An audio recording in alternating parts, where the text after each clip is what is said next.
este proyecto. Bueno, antes que de hacer mi columna, que el día de hoy se llama Desigualdad y Pobreza en Capital Federal, un problema estructural, le quiero hacer un agradecimiento especial a Denise Brickman, de Futuro Laboratorio de Ideas, y a Eduardo Santachita, que es amigo de Pabli y que trabaja en Radio Perfil, que nos cedió un audio que vamos a escuchar en un rato como parte del análisis de esta columna.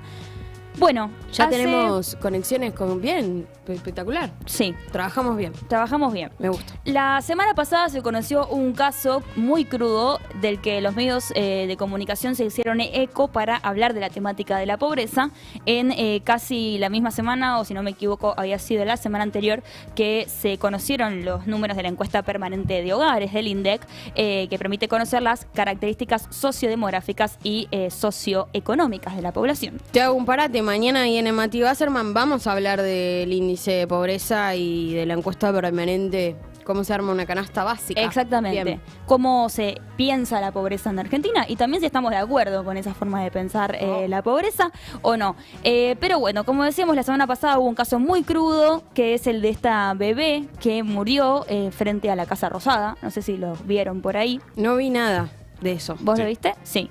Una bebé que, bueno, falleció de una familia que estaba en situación de calle. Básicamente la mamá se despertó por la noche a darle la teta y se encontró con que la bebé, bueno, no tenía más pulso. Por supuesto terrible. Fue un caso muy crudo que conmovió a toda la población que, bueno, que lo vio y que también sirvió para que ciertas personas de cierto arco político sacaran provecho un poco de discursos sobre la pobreza y sobre la situación inflacionaria que pareciera empujar a la gente cada vez más a empobrecer sus ingresos, sus salarios, lo cual es, bueno, no pareciera, es real, ¿no? Cuanto mayor inflación hay, si no hay políticas públicas que acompañen la suba de los ingresos, efectivamente la gente gana menos plata y hay mucha gente que termina marginada de la posibilidad de acceder a una vivienda. Según entonces los números de la encuesta permanente de hogares realizada por el INDEC, la pobreza en Argentina llegó al 39,2% de la población, afectó a más de 18,6 millones de argentinos y de ese 39,2% de pobres, el 8,1% son indigentes. Mierda.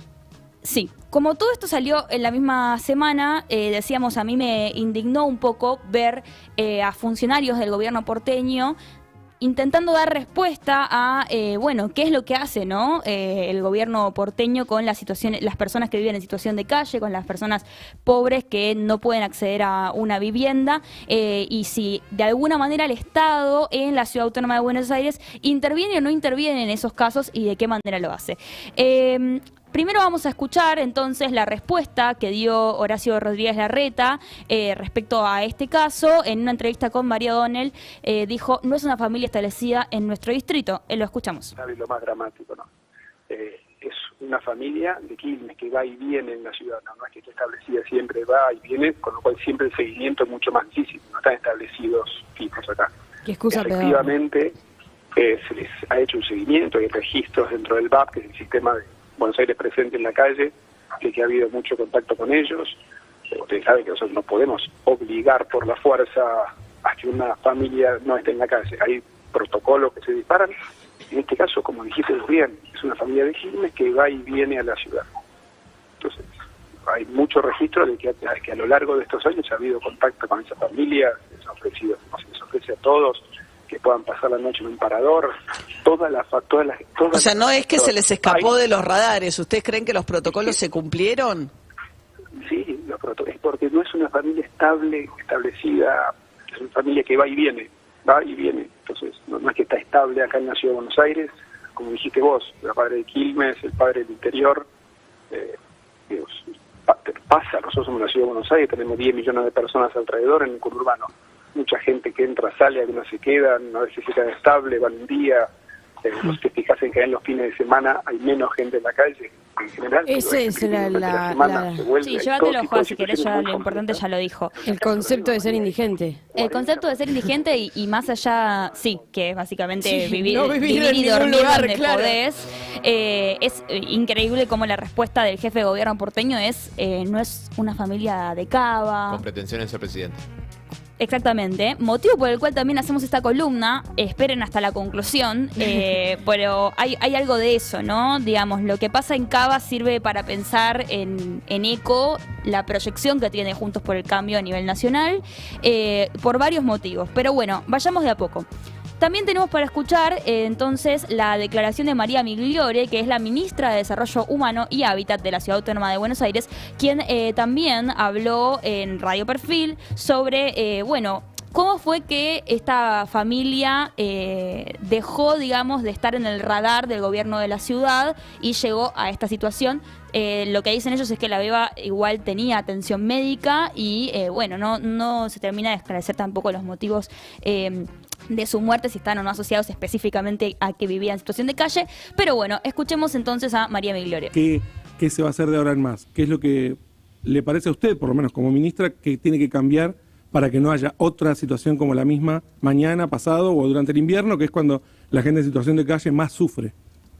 Yo creo primero hay que poner en perspectiva la situación nacional que estamos atravesando también, porque los números de pobreza que se conocieron ayer, la inflación creciente en la que estamos, no hace más que agravar este contexto, y es necesario realmente que encontremos un rumbo en materia económica, en materia de crecimiento, para poder empezar a atacar de manera estructural estas problemáticas. Obviamente eso solo no alcanza, pero sí me parece importante ponerlo en esta discusión.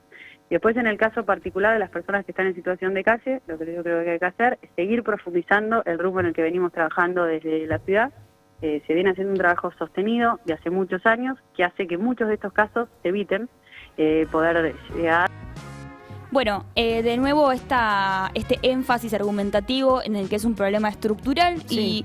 Y un poco lo que se pregunta es, bueno, ¿qué hace entonces Cava para atender a la familia que ya está en situación de calle? A mí me interesa retroceder unos pasos más atrás y pensar de una forma más estructural y multicausal la pobreza, ¿no? Porque, digamos, hay una discusión ahí, si se quiere, técnica, respecto a si una persona empieza a ser pobre a partir del salario que percibe, o si también hay, múltiples condiciones que llevan a una persona a estar en situación de pobreza, como son el acceso a la salud, el acceso a cuestiones mínimas como es, agua corriente, electricidad, sí. Y demás. ¿Cuál es la situación de pobreza en la ciudad más rica del país? Entonces nos preguntamos. Bueno, la Ciudad Autónoma de Buenos Aires será la ciudad más rica del país, pero también es una de las ciudades más desiguales que tiene la Argentina, según el Censo Nacional de Población 2010. ¿No? También es interesante pensar en cuáles son las estadísticas que tenemos para medir esto y a dónde nos tenemos sí, pero espera, me encantó que. Perdón. Perdón. Ya en 2010 existía un déficit habitacional de 11,7%, lo cual equivalía a 480.000 personas. Según el Consejo Económico y Social de la Cava, para 2014 ya eran 750.000 personas las que se encontraban en déficit habitacional. Casi duplicado. Exactamente.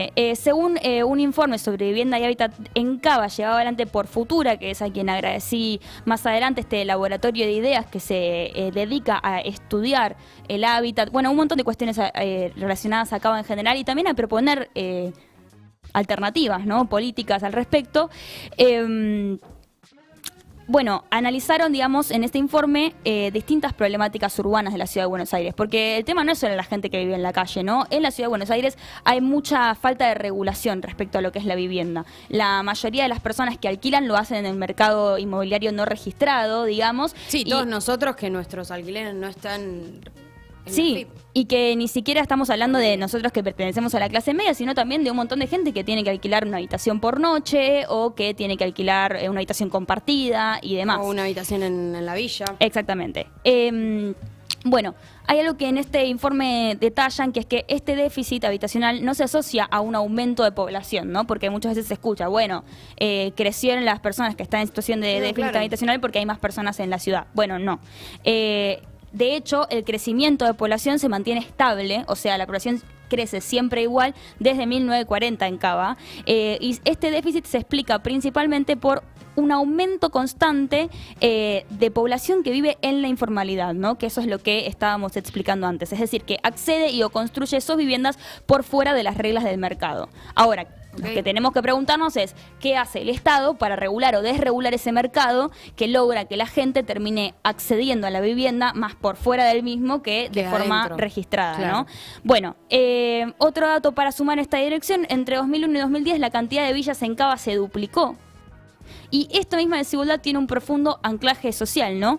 Que es algo que yo ya venía diciendo en la columna de Sur y de Nor, que es que la ciudad de Buenos Aires tiene una desigualdad dada por su distribución geográfica prácticamente, ¿no? En el norte viven los más ricos y en el sur, asentados, viven los más pobres. Vamos a ver entonces exactamente... Ay, gracias, Juan, ni se le tuve que pedir, que ya puso el recurso. Bueno, este también es un gráfico que muestran en este informe de hábitat y vivienda de Laboratorio Futura. Ahí lo que vemos básicamente es esto, ¿no? Cómo las personas que tienen un nivel residencial alto viven más en el norte de la ciudad. Lo pueden ver, son aquellas que tienen los colores verde y amarillo. En tanto, las personas con un nivel residencial bajo o que viven en villas o asentamientos, conjuntos habitacionales y demás, viven en la zona sur de la ciudad, ¿no? Dios, es tan... gráfico. Sí, es re visual, ¿verdad? Es muy gráfico, verdaderamente. Esto nos hace pensar ya de entrada, sospechamos que entonces no hay políticas que estén pensadas en generar equidad, ¿no? En la redistribución de las personas y su nivel socioeconómico en la ciudad. O que por lo menos hay políticas que favorecen más a un sector que otro, porque si no, ¿cómo se logra una... digamos, una distribución tan concreta de ese tipo de personas relacionado a su clase social? Bueno, ya te lo puedes llevar, Joa. Recuerden, este informe lo pueden buscar en internet. ¿Cómo se llama? El informe se llama, bueno, concretamente, perdón. No importa, es de Futura Laboratorio de Ideas. Sí. Una vez leí que la razón por la cual eso se produce, o sea, los pobres viven en el sur y los ricos viven en el norte, es porque antes era al revés y los ricos del sur se tuvieron por una pandemia, una epidemia de no me acuerdo si por la gripe aviar o la gripe amarilla, sí. Ajá. Abandonaron esas casas, por eso también en el sur de la ciudad de Buenos Aires hay casas enormes y hermosas que ahora se convirtieron en cometillos, en asentamientos, lo que fuera, porque las tuvieron que abandonar los ricos, irse al norte para escapar de esa fiebre amarilla, y ahí los pobres pudieron acceder a esas viviendas baratas o abandonadas directamente y empezar a habitarlas. Es interesante, lo voy a investigar. Fiebre amarilla, dice el chat, confirma. Lo que sin dudas podemos reflexionar a partir de este gráfico que veíamos es que, como pasa en otras ciudades de Latinoamérica también, la sociedad en Capital Federal se estructura de manera desigual y segregada. Es decir, que los distintos grupos sociales se organizan de forma desigual en el territorio en búsqueda de asociarse a los propios y diferenciarse de esos ajenos. Sí, la próxima, la reta pone un muro. Bueno, exactamente. Y no solo eso, sino que eso está asociado a evaluaciones subjetivas, ¿no? Que se dan por el prestigio social que tienen algunas zonas. Esto es algo que parece que es subjetivo, pero que después es completamente pragmático cuando lo vemos en lo que vale alquilar en una zona de Cava respecto a otra, ¿no? ¿Qué vas a decir? No, iba a hacer un chiste con que cambies de Palermo, pero vos te juntás con los tuyos. Sí, yo soy de Palermo, pero ahora vivo en Almagro, así que estoy ahí en el medio. Creo que seguimos en lo verde. ¿Sí? Estaba viendo si el medio era Caballito. Yo creo que vi algo más mirá, a ver, pará. Para mí eso es, en lo verde es Almagro. Suméame, por favor, Joa. Ahí está el Parque Centenario, hermano. Igual Almagro es un barrio más popular que Palermo. Tiene sus zonas, me parece. Igual, pero ayer justo estaba pensando en esto y no quiero interrumpir, tomarte el tiempo, José. Que en Palermo, si bien obviamente hay lo mismo lo dicen los datos, hay una gran población de clase alta, también hay una población muy laburante en Palermo que es absolutamente invisibilizada por todes, que está resistiendo ahí porque se produce un proceso de gentrificación muy grande. Gentrificación es cuando el precio del alquiler, los precios del lugar donde vivís te expulsan, te hacen que te tengas que ir de ahí. Sí. Y que siguen resistiendo en sus casas, porque es donde nacieron, es donde tienen su familia, donde tienen sus viviendas, son propietarios. Y el gobierno porteño invisibiliza esa situación, y trata de expulsarlos, así como está haciendo en toda la ciudad de Buenos Aires, como bien nos está contando el Fino, Amore. Perdón. Como decíamos entonces, esta segregación está acompañada de evaluaciones subjetivas asociadas al prestigio social de zonas, ¿no? Tomarte un latte macchiato Exactamente. con amiguis. Para mí, este imaginario que se construye sobre algunos barrios es también una deuda pendiente que tiene la clase política, ¿no? Sobre esos sentidos comunes que aportan a la legitimación de la violencia en algunos conglomerados urbanos o de la discriminación de quienes habitan cierta parte de la ciudad, ¿no? ¿Y por qué digo esto? Bueno, porque estos imaginarios se trasladan a la hora de legislar o proponer políticas públicas. Es decir, no podemos pensar una ciudad desigual si estamos creyendo que en el sur viven los pobres que se dedican a robar y en el norte viven los laburantes ricos que viven en paz y tranquilidad. Que laburantes no son nada igual. No, bueno, sí, Voy a- también. Son herederos, en todo caso. No, Recupero igual. un mensaje del chat que me parece muy interesante. Sofi cuenta, mi abuelo nació y murió en la misma casa de Palermo. Mi abuela sigue ahí y casi no le quedan vecinos conocidos. Todos edificios gigantes y nuevos. También pasa eso, ¿no? Ahora vamos a ir exactamente a esto, porque como yo decía, cuando pensamos la pobreza es interesante pensar cómo pensamos la pobreza. Bueno, son discusiones que hay que tener en cuenta a la hora de escuchar al jefe de gobierno porteño dar una respuesta y decir, bueno, no son ni de acá ni de allá. Bueno, hay muchas cosas que puede hacer o no hacer un Estado, o en este caso también una legislatura porteña, para favorecer o desfavorecer la desigualdad social. ¿Por qué? Porque si uno termina legislando, por ejemplo, más a favor del mercado y las grandes inmobiliarias que de los intereses de sus ciudadanos y habitantes, es probable que sucedan más fenómenos como el que comentaba Camilo, donde la gente se tenga que ir corriendo de sus barrios en los que nacieron o vivió toda su vida, antes que poder quedarse y, bueno, ser un ciudadano con derechos, ¿no? No, el sentido de pertenencia del barrio. O Sí. sea, también pasa eso también de que, bueno, igual De las capaz grandes que esto urbes. clase media, ¿no? Que te vas mudando de barrio y después de repente no tenés ningún sentido de pertenencia con el barrio, y eso genera también una despolitización de tu relación con el barrio, de los vecinos, de no saber quiénes son, de mudarte cada 2 años, como Se rompen lazos comunitarios totalmente. esos lazos comunitarios que son los que te permiten pensar cómo hacer para que el barrio sea mejor, digamos, Sí. ¿no? O cuáles son los conflictos que suceden en el barrio. Digo, con el tema de los parques pasa muchísimo. Exacto, eso iba a decir. Que los colectivos que se organizan para cuidar o proteger parques de los barrios terminan siendo muy chiquitos porque, claro, los nativos de ese barrio son cada vez menos. Sí, efectivamente. Bueno, como decíamos, estos imaginarios entonces que se construyen sobre los barrios son también una deuda política, y sobre todo cuando escuchamos este tipo de declaraciones como la que vamos a recordar ahora. A ver, Joda. Una cosa es fumarte Divina. un porro en Palermo un sábado a la noche con amigos, relajado, o con tu pareja, o solo. Y otra cosa es vivir en la 2124, en Zabaleta, en la 1114, rodeado de narcos, y que te ofrezcan un porro. Bueno, no hace falta aclarar mucho más, ¿no? Me parece que Vidal lo que hace es darme la derecha respecto a cómo se construyen Literalmente. estos imaginarios colectivos.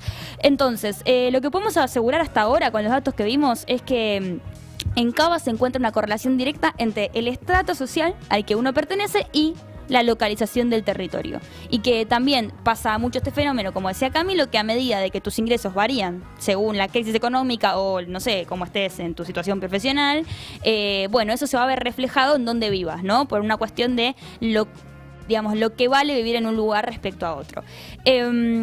Hay algo importante que decir, que es que este mismo informe del que estoy hablando muestra cómo esta localización particular de las clases sociales, según el barrio, se retroalimenta a su vez de una desigual dotación de servicios y equipamientos. Vamos a ver el recurso 05, que es este, ¿no? Que es la distribución de establecimientos recreativos en Cava. Si podemos ver abajo, hay una, exactamente, Joa, muchísimas gracias. Bueno, lo que es ese color medio, ¿qué sería? Rosa oscuro, son espacios Magenta, culturales, magenta. claro. Después tenemos espacios verdes, vemos que la mayoría están localizados en la costanera norte, digamos, de... Completamente vendida. El criterio de Recordemos. espacio verde es el que tiene el mismo que tiene el gobierno de la ciudad con espacio verde, que te pone Sí. un Sí, de hecho debe ser sí, porque fíjate que hay puntos grandes y puntos más chiquitos, pero sí, digamos que por espacio verde. Porque viste que ponen espacio verde, te ponen 2 plantones y te dicen, esto es un espacio verde. Sí. ¿Qué son los espacios verdes de ahí, del sur? Y plazas, no sé, supongo parques. que el Parque Avellaneda. Indoamericano, sí. Si alguien ubica concretamente la zona geográfica, bueno. El Indoamericano, todos esos. Sí. Bueno, y después como todos los centros culturales también. Sí, también hay eso, ¿no? ¿De qué año es esto? Ay, no me acuerdo, 2016. Porque si es post-macrismo, todos esos centros todo culturales... esto, pensá que macrismo, sí, también eso es importante. La quedaron. Pero todos estos gráficos son de la gestión de PRO en Cava, ¿no? Claro. Eso hay que tenerlo en cuenta, que el PRO gobierna hace 16 años en Cava. Sí. Y que todos estos gráficos responden a esa gestión. Independientemente de macrismo, claro. No. Bueno, como vemos entonces, cuando hablamos de pobreza, hace falta tener en cuenta una concepción multidimensional de la pobreza, en la cual no pensemos solo en función de los ingresos, sino también en una cuestión estructural donde, por ejemplo, si vos vivís en una casa hacinado y estar en tu casa no es posibilidad, por ejemplo, para pasar tus tiempos libres, bueno, si probablemente vivís en la zona sur de Cava, tengas menos acceso a zonas de esparcimiento, zonas verdes y demás, que si vivís en la zona norte. Esto también habla de una, como decíamos, distribución de servicios y equipamientos desigual. Y esto es meramente responsabilidad política, ¿no? De decir dónde construir, dónde dar lugar a ciertas actividades y otras no, como si aparte los pobres no tuvieran derecho a tener un espacio verde, ¿no? Como a mí me choquea lo claro que es. O sea, vos vas por Belgrano R, chicos. Es otro puto país ese lugar. Se robaron todos los árboles. Es otro puto país. No puede ser. Nada, bueno, me reindignaba por está bien igual en la vereda, pero es más terrible. Que te vas a indignar cuando te diga que esta distribución desigual de servicios y equipamientos también se refleja en el trabajo y la productividad. A ver, en este mismo informe se muestra que hay una concentración productiva en la zona centro de la ciudad, lo cual lleva a otros problemas de acceso al trabajo, ¿no? Si la zona productiva está en el centro, eso hace que la gente que no vive cerca de la zona centro tenga que trasladarse muchísimo más para acceder a el trabajo. Y a la vez genera una situación de privilegio para que quienes sí pueden pagar esos alquileres que son cerca de esa zona productiva, bueno, tengan un acceso diferencial. Esto además no solo limita a ciudadanos a conseguir trabajo y a diagramar su vida acorde al tiempo que les lleva trasladarse de un segundo a otro, de un lugar a otro, sino que también hace que la ciudad entera y el transporte esté pensado en esa dirección, ¿no? La ciudad está pensada para que la gente se mueva hacia la zona centro y no hacia las periferias, y eso genera también una situación de desigualdad absoluta cuando se piensa en mujeres que, por ejemplo, tienen a su cargo tareas de cuidado, ¿no es cierto? Sí. Que tienen que cargar con esta idea de la doble carga mental. Bueno, si encima le sumamos que tardás en moverte el doble y demás, bueno, me parece que queda muy claro quiénes son los damnificados cuando pensamos la ciudad de esta manera tan desigual. ¿Por qué las actividades productivas condicionan nuestros territorios? Es algo que se pregunta en el informe. Bueno, quizá porque las mismas ciudades están pensadas priorizando el trabajo y la conveniencia de los hombres cis blancos, que son los que trabajan principalmente en la zona centro de la ciudad. No me contés. Y no en las mujeres que en general se quedan relegadas a tareas de cuidado en el ámbito privado. Esto es algo que también está medido, lo pueden ver en el informe. Yo no lo incorporo acá porque también tengo que ir al hueso. Es tu culpa, Camilo. Pero... ¿Algo más? Anotan, por favor, porque hoy... ¡Pobre Camilo! Es terrible. Bueno, como decíamos entonces, si podemos ver... Esta distribución, producción y programación de una sociedad desigual afectan al acceso de la vivienda más allá del problema inflacionario y la generación de la pobreza. Ya tenemos argumentos de sobra para decirle a Larreta y a Migliore que más allá del índice inflacionario, ellos tienen un sentido de la responsabilidad por esa bebé que murió enfrente a Casa Rosada y por todas las personas que están en una situación de déficit habitacional en Cava. Que la respuesta no puede ser, bueno, la macro, arreglen la macro, son itinerantes, ¿qué quieren con esta inflación que hay? Porque si no también, o sea... ¿Qué le queda, no? A los pobres porteños, ¿qué tipo de bueno, tampoco ¿qué clase son de pobres, administradores ¿no? Pero, son, entonces? Exactamente, digo, ¿qué política están haciendo? Todos estos datos nos sirven para repensar qué políticas de vivienda queremos y cómo pensamos la vivienda en la ciudad, ¿no? Es un derecho, es un bien de intercambio, es una inversión. Y más allá de lo que pensemos nosotros, ¿de qué forma piensa el acceso a la vivienda el gobierno de la ciudad? ¿Qué políticas públicas impulsa el gobierno para la intervención y contención de personas en situación de calles y pobres en la ciudad? Bueno, el problema del acceso a la vivienda es un problema que existe desde la consolidación de Cava, y durante los 16 años que lleva el PRO gobernando podemos observar la consolidación de un modelo político y de concepción de la vivienda, escuchen esto, donde el Estado ocupó un lugar habilitante en el que la política se caracterizó, o sea, la política habitacional por parte de la ciudad se caracterizó por reforzar los procesos de liberación y desregulación del mercado del suelo. Desde la dictadura en adelante. Exactamente. Básicamente, ¿mediante qué ejemplos, no? ¿Cuáles son estas políticas en las cuales Larreta decide beneficiar más, bueno, hoy Larreta, ayer Macri y todo su equipo de trabajo, al mercado que a sus mismos habitantes? Bueno, habilitan la venta de tierra pública a manos de sectores privados, sin mediar, por ejemplo, qué tipo de emprendimiento inmobiliario se va a llevar a cabo en estos territorios y cómo pueden afectar o no a los ciudadanos de la ciudad. Eso es algo que veíamos en el caso de esta abuela que comentaban en el chat. Total. Donde de repente su propiedad dejó de tener valor porque le construyeron un montón de edificios al lado. Se quedó sin luz. Exacto.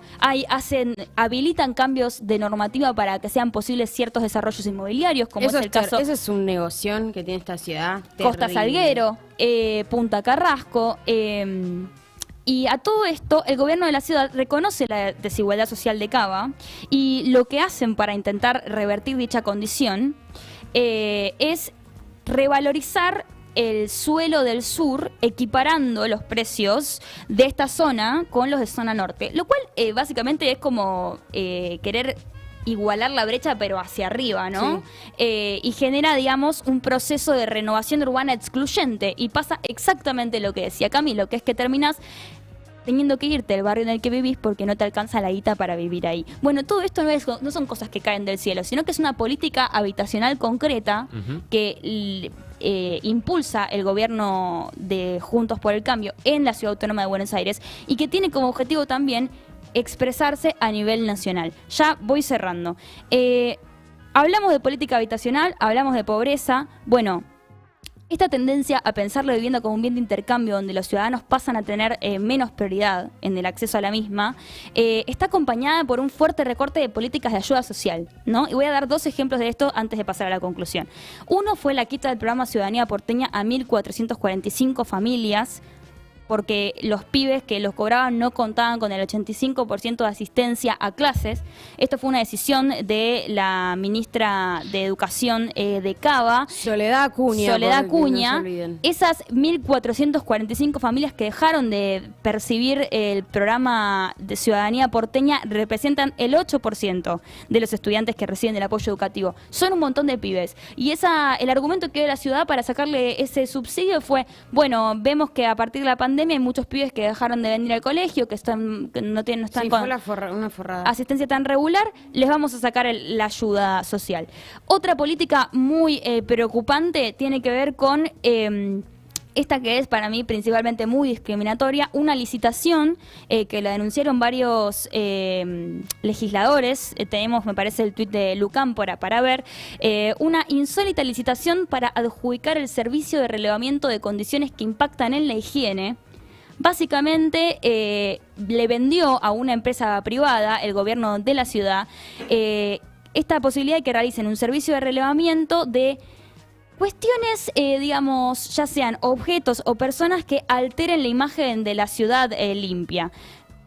1.500 millones de pesos van a gastar en este programa. ¿En limpiar pobres? Sí, básicamente esto no estamos exagerando la narrativa para generar impacto. O sea, está, digamos, dentro de los objetivos del programa que estas cuestiones que alteran la imagen de la ciudad limpia están en esa lista de cuestiones, están asentamientos de personas en situación de calle y recuperadores urbanos, cartoneros, que realizan, bueno, su trabajo, ¿no? Básicamente. Esto es gravísimo, ¿no? Como para entender de nuevo que hay responsabilidad política. Vamos a la conclusión, lisa y llanamente. La ciudad de Buenos Aires se construye, piensa y proyecta desde una estructura desigual desde siempre. Y vemos que las políticas públicas del PRO en Cava han llevado a profundizar esa desigualdad y a poner más trabas en la rueda del acceso a la tierra para todos sus ciudadanos, ¿no? Esto es algo concreto que lo hemos evaluado en esta columna a partir del análisis de las políticas públicas gestionadas desde la ciudad.